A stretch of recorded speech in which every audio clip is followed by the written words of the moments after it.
बिला मुकाबला मुंतखब हो गए हैं। पंजाब से मोहसिन नकवी समेत 7 सेनेटर्स बिला मुकाबला मुंतखब हुए। जी 7 जनरल नशिस्तें हैं पंजाब से सेनेट के लिए, जिस पर 12 उम्मीदवार जो है वो कागजात नामजदगी उन्होंने जमा करवाए थे। उनमें से 5 ने जो है वो कागजात नामजदगी वापस ले लिए हैं, जिसके बाद अब जनरल नशिस्तों पर कोई मुकाबला जो है वो नहीं होगा। और इसमें वलीद इकबाल, शहजाद वसीम, इजाज मिनहास, जहाँ ये उमर सरफराज चीमा जहाँ ये ले चुके हैं वापस।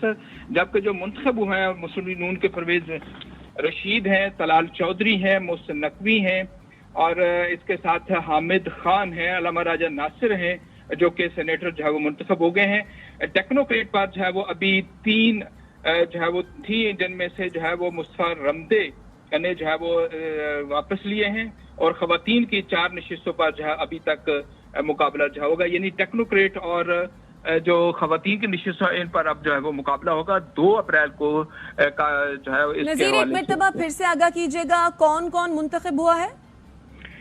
जी 7 नशिस्तें थी, 5 ने कागजात नामजदगी जो है वो वापस ले लिए। अब एक अनकॉन्टेस्टेड जो है ये हो गए हैं। बाकायदा तौर पर इसका नोटिफिकेशन तो इलेक्शन 2 तारीख को चुके होना उसके बाद होगा, लेकिन इस वक्त जो है वो 7 नशिस्तों पर 7 उम्मीदवार जो है वो मैदान में हैं। परवेज रशीद मुस्लिम लीग नून के, इसी तरह से हामिद खान सुन्नी साथ कौंसिल के और मजलिस वादत मुस्लिमीन के, अल्लामा राजा नासिर अब्बास ये जो है वो मुंतखब हो गए हैं और तलाल चौधरी भी हैं।